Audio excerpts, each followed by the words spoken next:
I'm sailing up the River Nile to a realm that's existed since the dawn of time. A place ruled by pharaohs, black pharaohs. But they weren't Egyptian. This is a forgotten African civilization which, like the Egyptians to the north, built temples and pyramids that would last 5,000 years.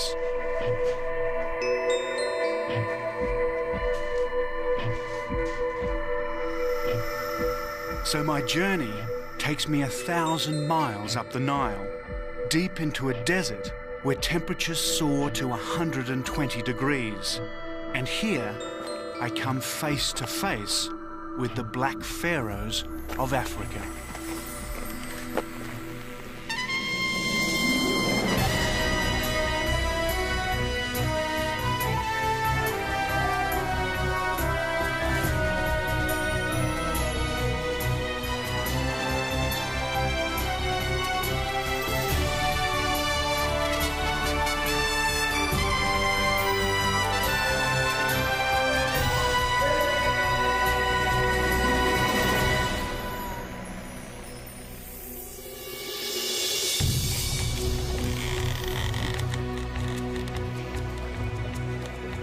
Hello, I'm David Adams, and this is the Sudan. I'm about 2.5 days sailing south of the Egyptian border into what they call the Hidden Quarter. It's the least travelled part of the Great River Nile. From here to Khartoum, Sudan's desert capital, there's 1,000 miles of temples, tombs and fortresses of a culture that once ruled all Egypt herself. As the crow flies, my journey's only 330 miles. But by river, round the great S-bend of the Nile, it's triple that distance, nearer 1,600 kilometres. But first, a little history.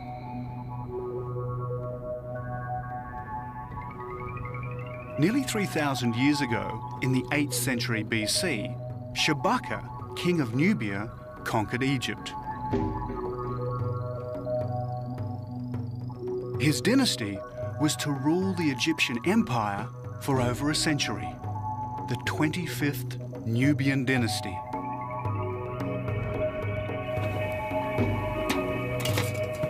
And Shabaka was black. He and his descendants built temples and pyramids and an empire that stretched from Khartoum to Alexandria. It was a civilization that was to span 5,000 years. So to go back to the roots of this ancient African empire, I'm sailing up the Nile in the most traditional of ways. My crew is Nubian, direct descendants of those who fought for the Black Pharaohs.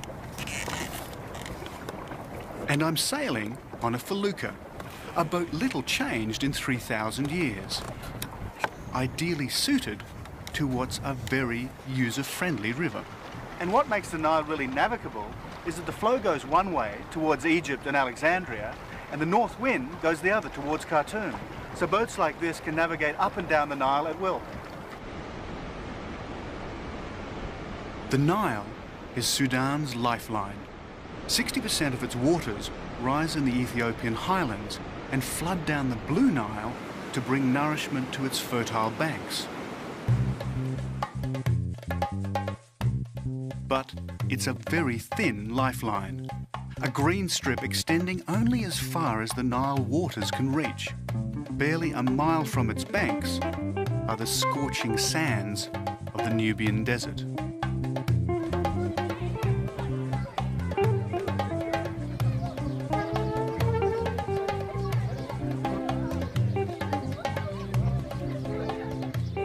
Today, the Nubians of Sudan live in mud villages much as they've done for centuries. And I never knew mud could be made so colourful. These walls have become a canvas on which to paint vivid, geometric patterns.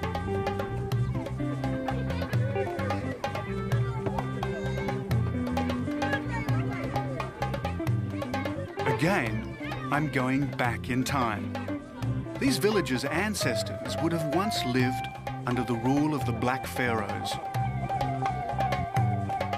Provided they paid their tribute and worshipped the ancient god Amun-Ra, the pharaohs would have been benevolent. If they'd defaulted, they would have incurred the pharaoh's wrath.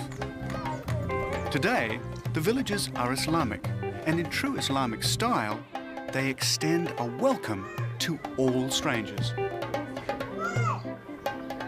They really are incredible, these buildings. You'd think you were in Mexico with all the painted adobe houses there, instead of right in the middle of the Sudan.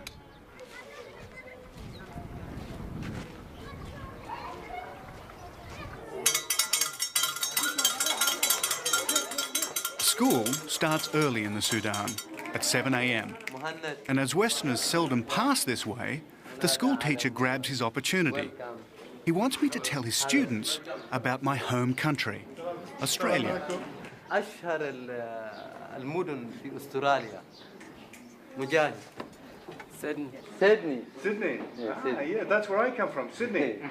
قال بونس وثاني Do they know this one? Yes.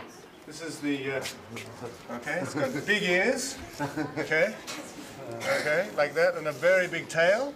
Yes.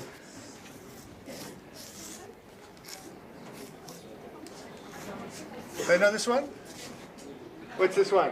Kangaroo. Kangaroo. Yeah, matches. You know this one? Boxes. Yeah. Yeah? Kangaroo. Kangaroo. Like this. I wonder what would happen if I asked Western children to name an animal in the Sudan. I'd be even more amazed if they knew where it was. Thank you very much. Thank you. It was very good. But Very I good must to be see on you. my way. Goodbye. Thank you. Ciao. It all seems so calm and peaceful here. But just across the river is an old fort. It stands as a stark reminder of rival imperial ambitions that have so often disrupted the peace of this great river.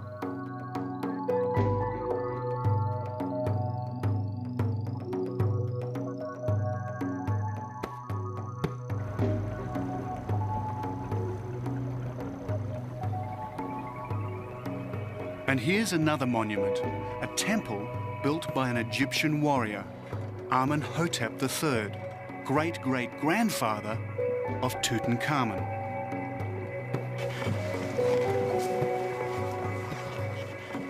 It was built 4,000 years ago, and it predates King Solomon, Babylon, and the temples of classical Greece. It was from temples like these that the Black Pharaohs drew their inspiration and founded their ancient African civilization.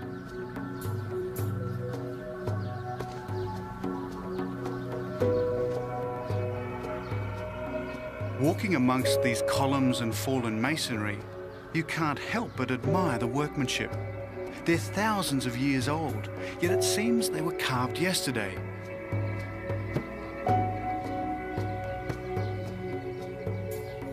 And where are the tourists? If this were a temple in Egypt, it would be crawling with them. But I seem to have it all to myself.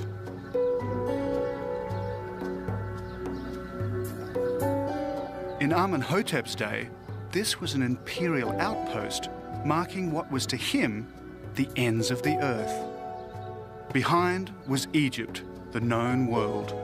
Beyond was Black Africa and the Nubian province of Kush.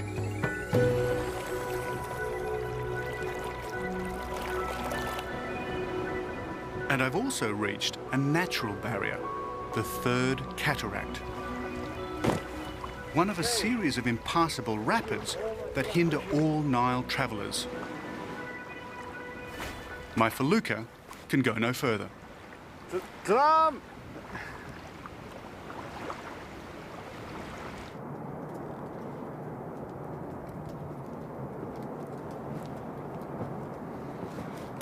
And as if to rub in the point, on the cliff high above the cataract, there is an old inscription warning of danger ahead.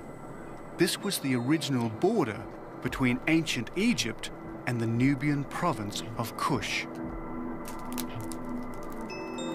Tomorrow, I join the trail of another warrior whose imperial ambition ran headlong into that of another would-be African pharaoh.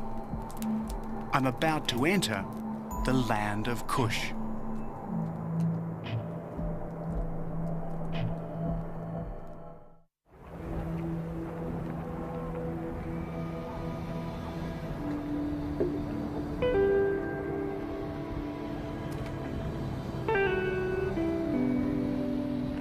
The following day, sunrise is obliterated by a desert storm. Minute grains of sand and dust get in your eyes and up your nostrils. Sandstorms like this are commonplace in the Sudan and most of North Africa, and they don't make a photographer's life any easier. I'm on the Nile on my way to Dongola, where I hope to catch an old steam ferry. In it, I hope to travel to Karima, round the great S-bend of the Nile.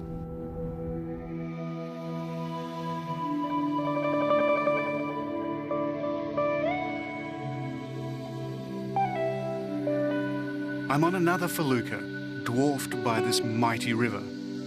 And it was past this very spot, nearly 3,000 years ago, that the Black Pharaohs launched their invasion north.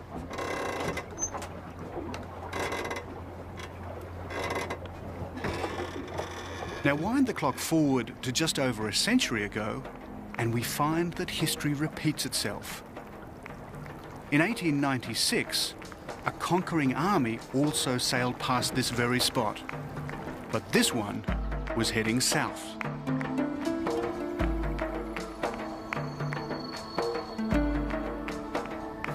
In the 1800s, a man was born near here who believed he was sent by God. He was a sort of Islamic messiah known as the Mahdi. He too had visions of a black African empire, this time an Islamic one. Today, his followers still whip themselves into a frenzy in his memory. They're called dervishes.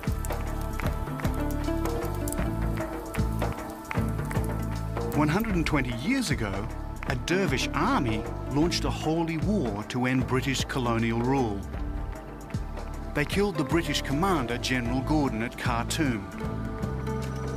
It was 10 years before his death would be avenged.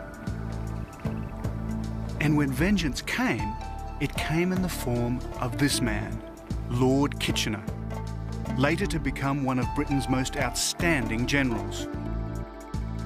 Kitchener was determined to destroy the dervish army. And to get at them, he used the River Nile.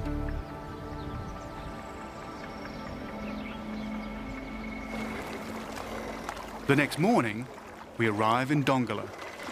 Dongola. Ah, Dongola. Fantastic. And it was near Dongola, in 1896, that Kitchener's army first came under fire from the dervish forces. He quickly defeated them with superior firepower. Are these the ferry boats? Is that for Karima? لا لا شام It's finished. لا لا لا خسران أيوة. Well, there's my Nile ferry. Thanks to irrigation and droughts upstream, the river level is low. The result is that these once magnificent old boats have been left to rust in the mud. So my plan to travel under steam, like Lord Kitchener, won't work.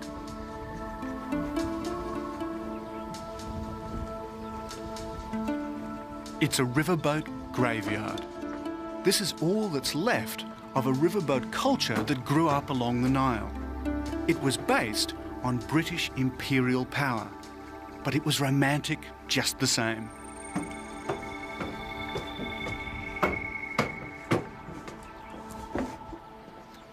Imagine what it would have been like living on these riverboats for days on end. Really like Agatha Christie in Death on the Nile. First-class passengers would have been reclining in these lovely little cabins, drinking their gin and tonics, while the Sudanese all rode down below. It's still about 500 miles down to Khartoum, and it would have been quite a long trip, but in a boat like this, in those days, would have been wonderfully luxurious.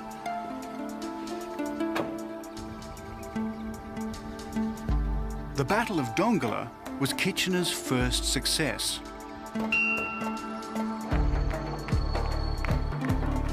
Dongola is famous for its markets, stacked with produce from the Nile. Today, as in 1896, there's enough food to feed an army. And it's in these markets that I meet Ramadan. Ramadan is also bound for Karima. He tells me there's only one way to get there quickly, but it means abandoning the river and going by bus. So how long does the bus take to get to Karima? 2 days. Yeah? Yeah, they take 2 days and desert and many sand and yeah.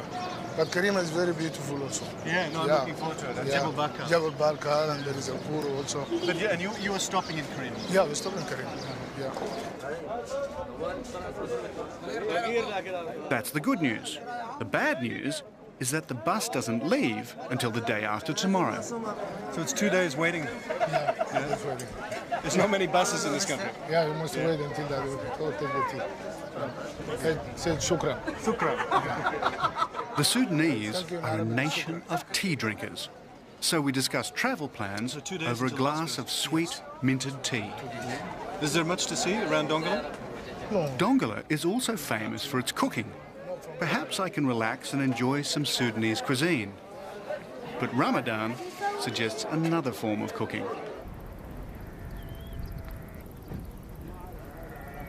You may think that being buried 30 kilometres out in the desert is some sort of Sudanese torture.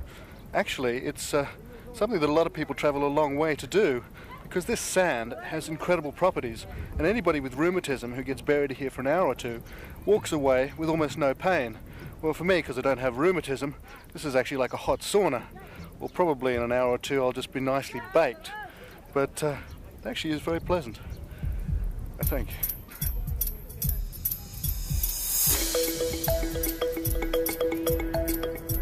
Ramadan, could you grab my hat? I'm going to fry out here. Thanks, mate. So how long do I have to stay out here? What do you want? 2 hours, 3 hours? No problem. I think I'll be cooked like a turkey.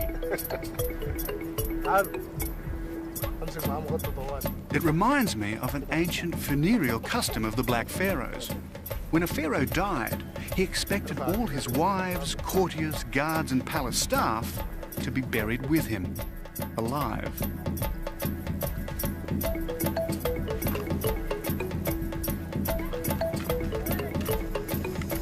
It's getting hot, very hot. Soon I'll be mummified like a pharaoh. They put a cover over me as the sun rises higher and higher in the desert sky. And by now, I seem to have acquired quite an audience.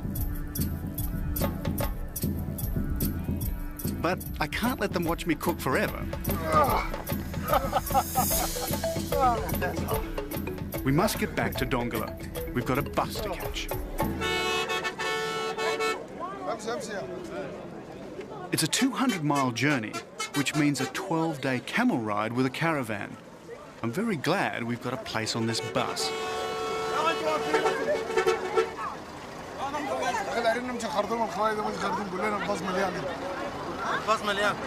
The bus is full. Let's go on top. Yeah, okay, that's fine. Okay, let's go there. Thanks. There's no room inside, which means we have to sit up on the roof. Not to worry. Up here, it's a dress circle view. Thank you. Very good.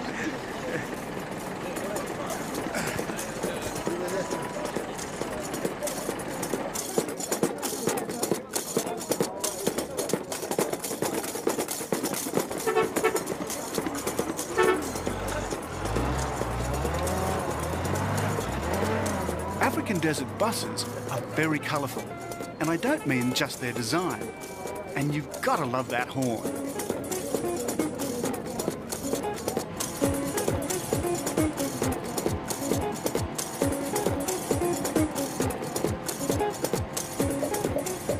have something for the wind?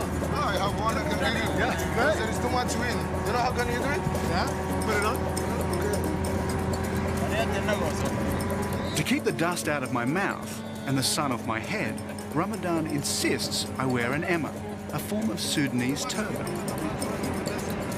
That's great.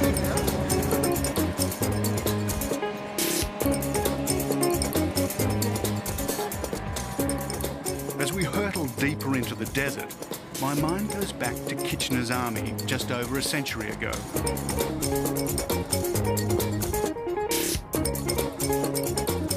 "25,000 men marching through this desert. I'm glad I was born in the age of motorized transport."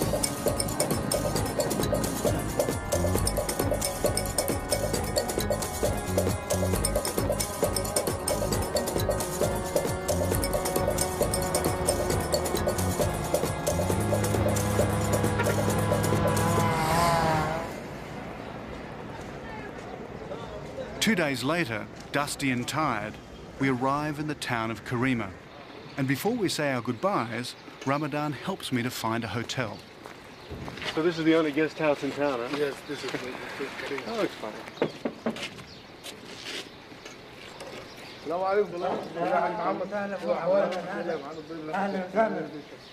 Okay, Thank you. David. See you. It was great having such a knowledgeable guide. Okay, thank you for you.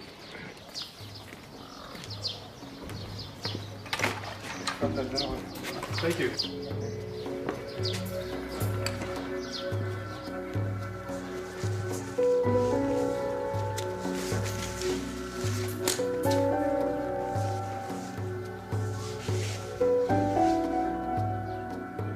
And as I drift off to sleep, my mind goes back to Nubia and that ancient African empire. I'm about to enter a land of pyramids and temples built by the Black Pharaohs thousands of years ago. This was the place from where they set out to dominate much of the known world. It was also the place where the kings became gods.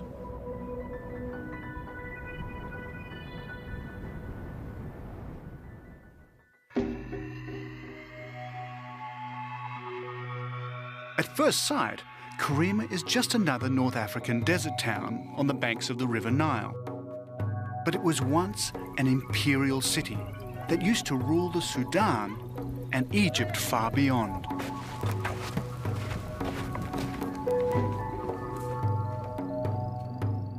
Towering over Karima is Jebel Bakal. At its foot, temples and burial grounds dating back to the days of the Black Pharaohs.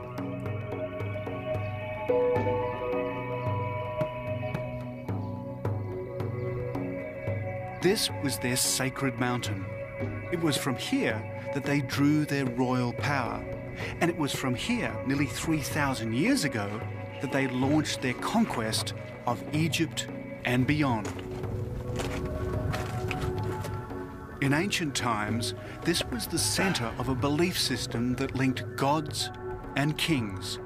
It was here they believed heaven and earth were joined.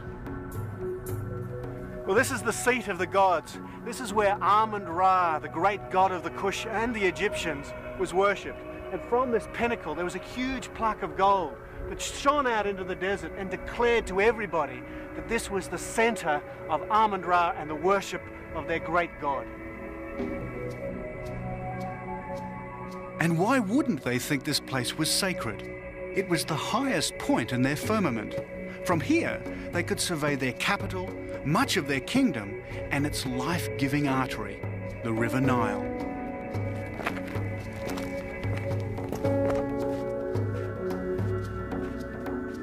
Deep inside the mountain is a secret labyrinth.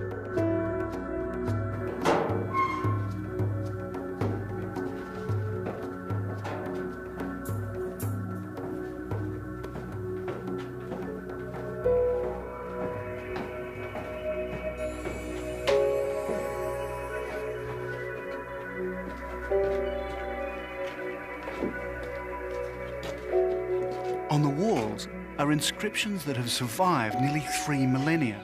their colours perfectly preserved in the dry desert air.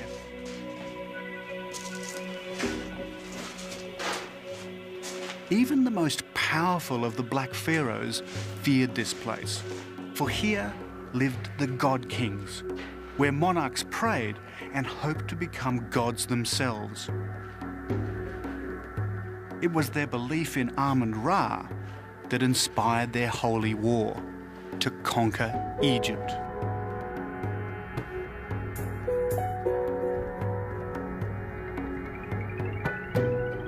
But now their gods have fallen, their temples are no longer sacred, and their kings are long forgotten.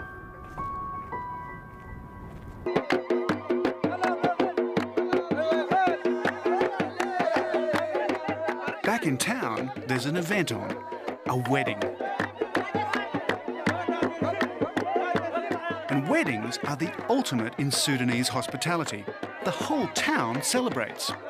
I'm in town, so automatically I'm expected to attend. It would be rude not to.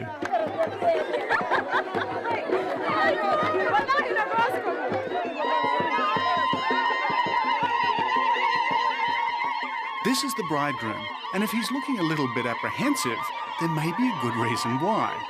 Most marriages in the Sudan are arranged, so it's quite possible he's never even set eyes on his future wife until today. Central to every marriage is the contract, normally drawn up after months and months of wrangling. So today's the day when the contract is supposed to be signed and the dowry paid.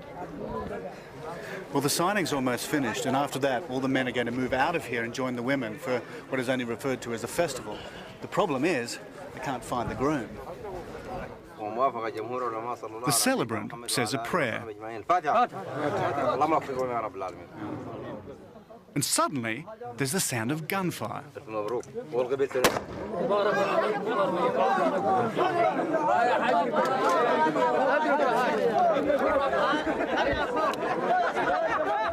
A shot is supposed to signal the end of prayers. And then there's another shot for the signing of the contract. That's if this guy can get his gun to work. And I wish he'd stop pointing the damn thing in my direction. I half wonder if this is the origin of the phrase shotgun wedding, but events have overtaken him. They found the bridegroom, but he's about to leave.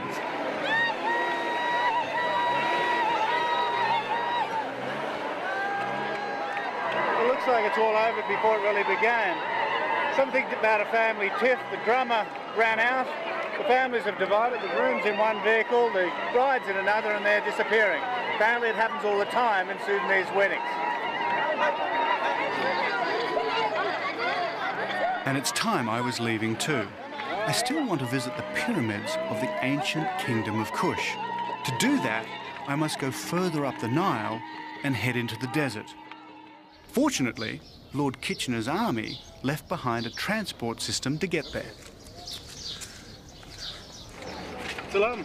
Karima Station looks as if it were built for an English country town, but there's not much English spoken here.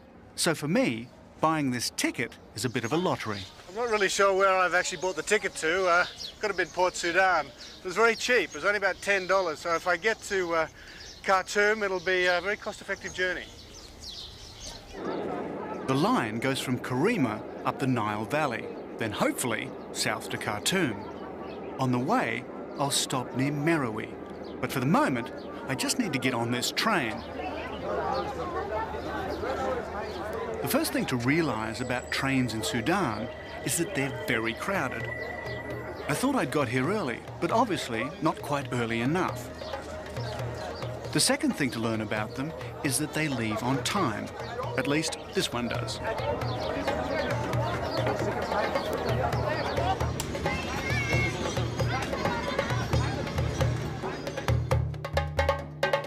As we leave Karima, we travel through the thin green line, the narrow ribbon of fertility that owes its existence to the Nile.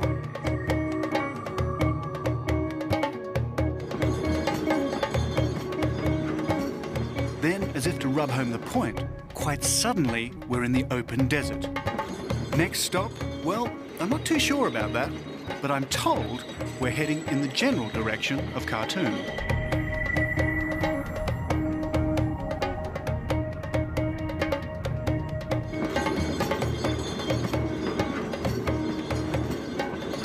Travelling on these trains, I think it's a lot like India. They're absolutely packed, but it works kind of the same way as the villages. Everybody shares their food, and even though it's a really long trip, and I don't speak much Arabic, it's not a bad way to travel, really.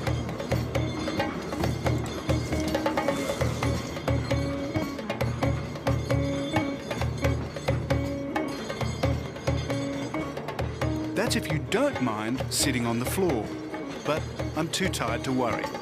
Soon the lurching motion sends me to sleep as we head out across a sandy sea of nothingness.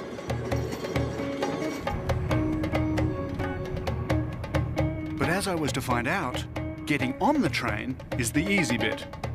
As I approach the ancient pyramids of the Black Pharaohs, getting off turns out to be a leap into the unknown.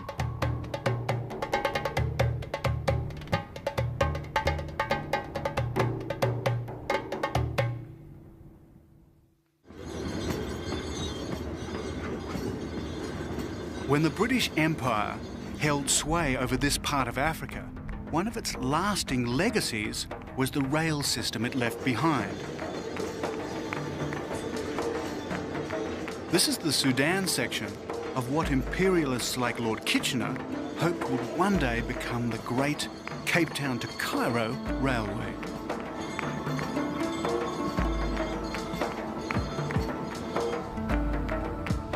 I've now done some 500 miles of my journey as I head towards Khartoum, and I'm hoping to get off this train near the ancient pyramids of Meroe. But I see no station, and this train shows no sign of stopping or even slowing. It really only leaves me one option.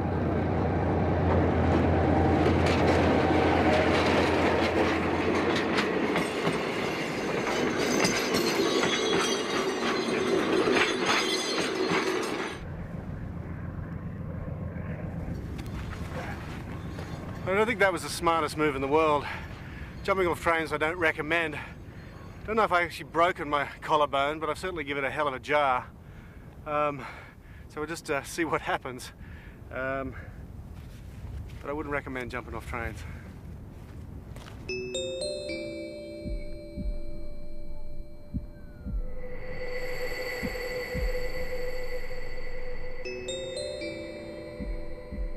As the train disappears into a mirage, I head into the shimmering desert with a rather bruised shoulder.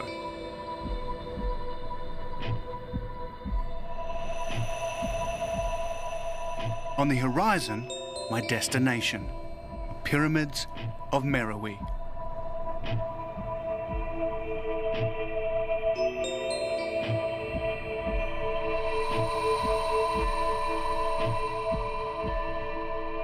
Nothing better illustrates the power of the River Nile than this wilderness. I'm well beyond its irrigating reach in a wasteland ruled only by sun and wind.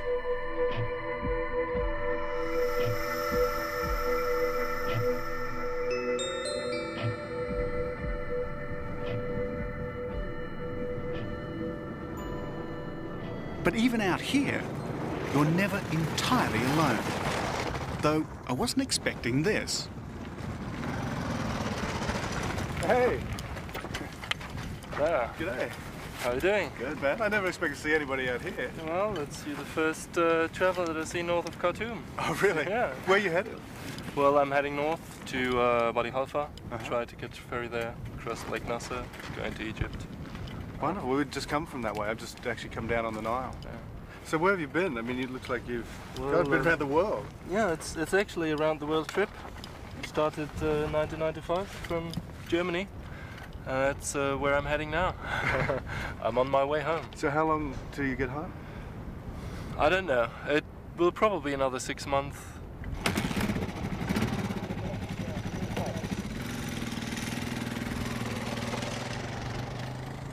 So he heads north, and I continue south. They call these the Forgotten Pyramids. Because of a Western obsession with Egypt, the Sudan is not on the tourist trail. So these pyramids are rarely seen by Westerners. And yet there are more pyramids here in the Sudan than there are in Egypt. And out here in the middle of nowhere, I guess this is the closest I'll get to hiring a taxi. Yes. Want to get a camel? Is okay?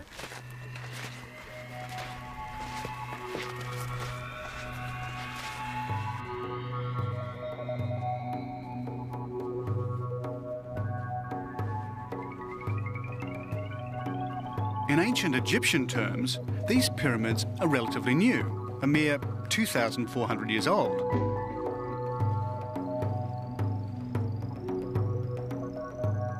But in terms of Western discovery, they're even newer. They weren't seen at all by outsiders until the middle of the 19th century.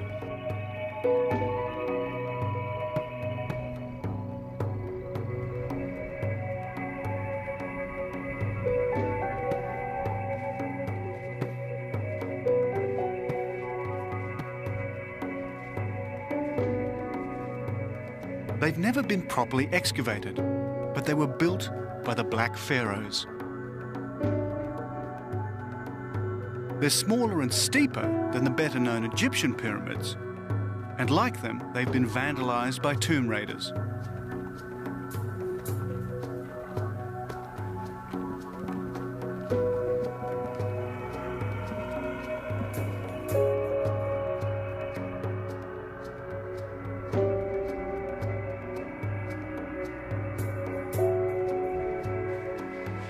They tell me that 19 kings are buried here, along with 53 queens, countless slaves, attendants, dogs, horses and other animals. And buried with them was gold and precious stones.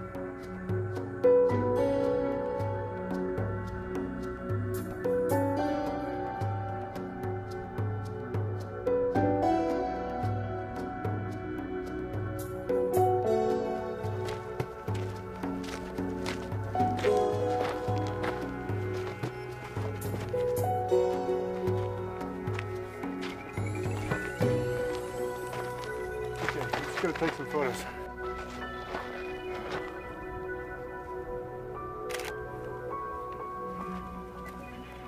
I guess you'd have to say that this would rate as one of the wonders of the world, and it would be more wonderful if all the tops of these pyramids were intact.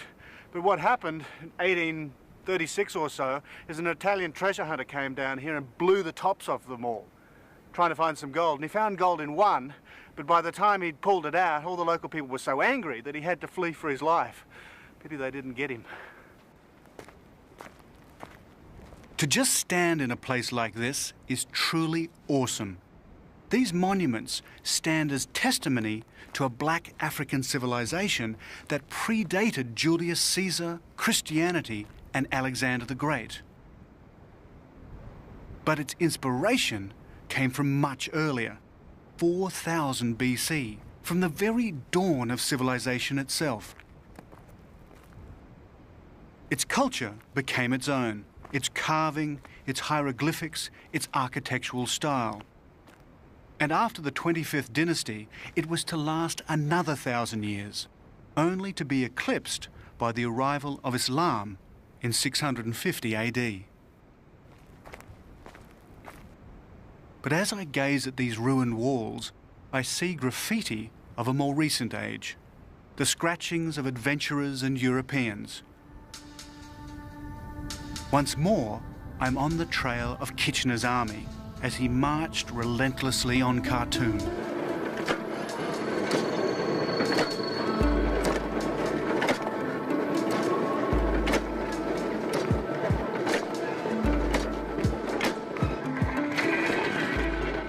Almost a century ago, he built a military railway to supply his troops. This is part of that line.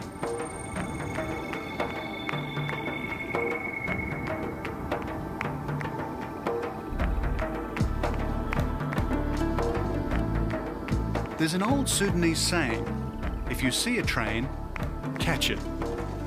They also say that if you hail a passing train, it will stop for you. And while this isn't exactly a train, it'll do. But it's going a lot faster than it looks. I think they're trying to tell me that they can't stop. If I want a lift, I'll have to jump.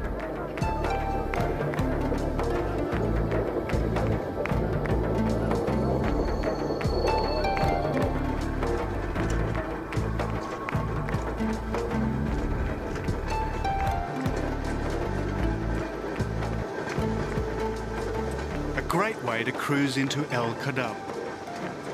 Here I'm told there's a real Nile steamer that can take me up to Khartoum. It's taken me nearly 3 weeks to get this far. It took Lord Kitchener 2 years, and it was from here that he prepared for the final showdown. Okay, thank you.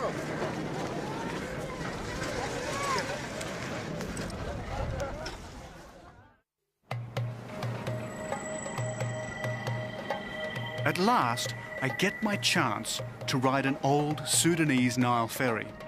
And what a wonderful way to travel down Africa's longest river. In 1898, it's how Lord Kitchener would have entered the city. And it's how I entered the city a century later. Back in 1898, a boat like this would have been bristling with guns. Kitchener used a flotilla of them to bombard Khartoum. And these guys' forebears would have been on the receiving end, pawns in a great political game beyond their control.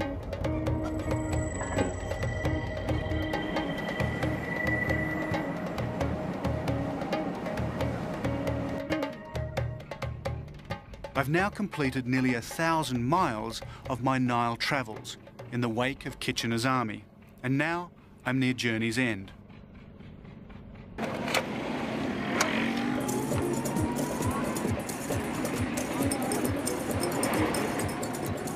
I want to make a small detour to witness a very special event.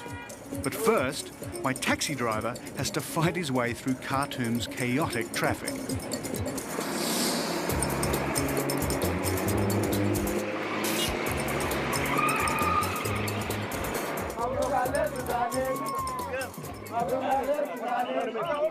It's grand final day for a wrestling contest.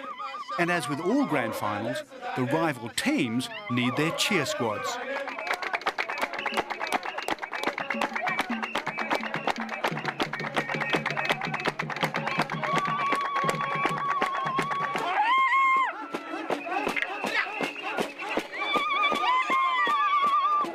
These are the legendary Nuba wrestlers. Not to be confused with Nubians. These proud fighters come from the Nuba Mountains, south of Khartoum.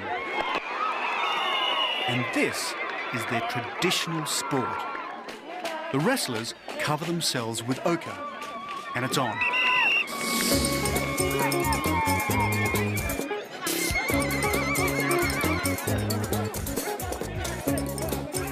The rules are simple. Make your challenge, then try to throw your opponent on the ground. It's an endless cycle of challenge, wrestle, throw. While the cheer squads show no sign of losing voice.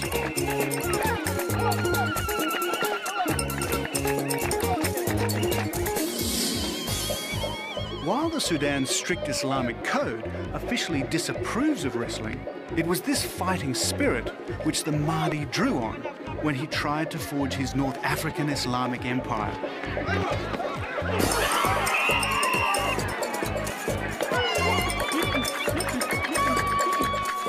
And it was this fighting spirit that took the British by surprise over a century ago.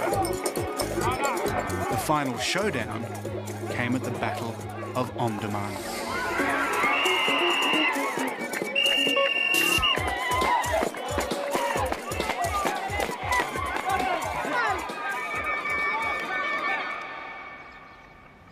This is where the Dervish army dug in. And here they waited for the British and Egyptian troops to arrive.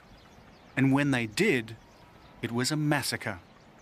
A medieval dervish army against Kitchener's modern war machine. Can you imagine what it would have been like manning these defences for months and months on end while this enormous army advanced from the north? And then when it did arrive and Kitchener sailed his boat up the Nile and fired the first shot on the Mahdi's tomb, it was hardly Britain's finest hour. For 48 British dead, 25,000 Mahdists lay dead or dying on this battlefield.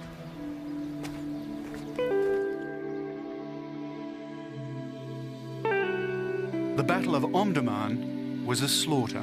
Spears and daggers were no match for the British artillery. It was at Omdurman that a new weapon would come into its own: the machine gun.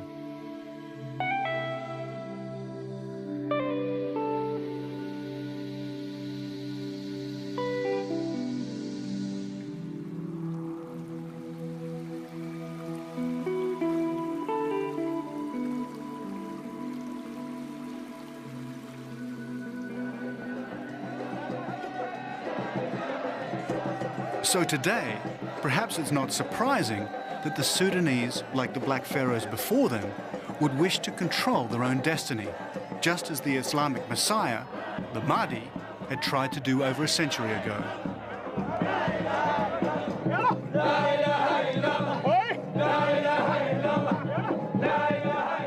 Every Friday at sundown, the descendants of the dervish army come together. This was how they prepared for battle. Today, it's how they make contact with God. And as the word dervish means poor man, that's how they turn out. Some even wearing clothes made from rags.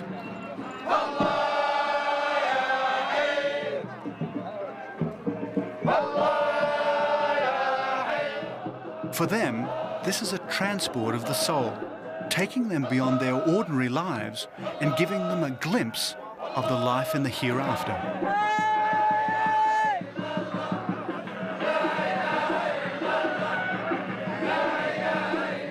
And as they fall into a trance from the ecstasy of the dance, I wonder if they're drawing on an earlier tradition. One day, they believe, another Messiah, another Mahdi, will be sent by God.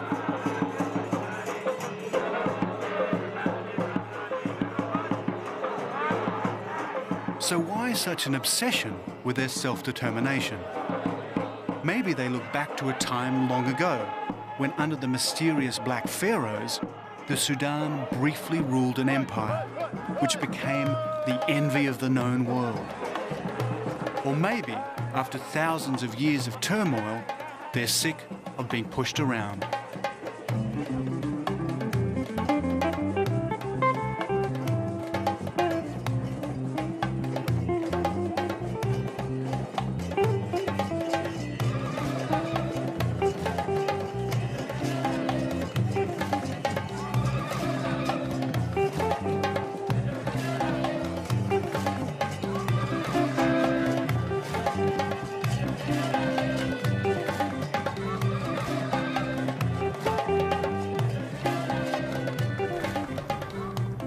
As I head back down the river of life, I realize there's one reason for all of this, one cause of all their sorrows and joys, and I'm sailing on it. It's the River Nile.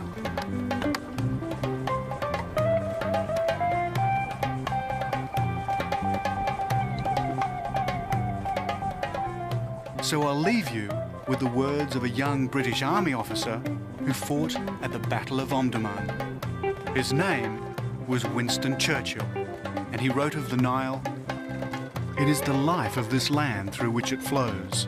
Without the river, none would have started. Without it, none would have continued. Without it, none would have ever returned." They say that if you drink from the Nile, you'll return. One day, I shall return on another of my journeys to the ends of the earth.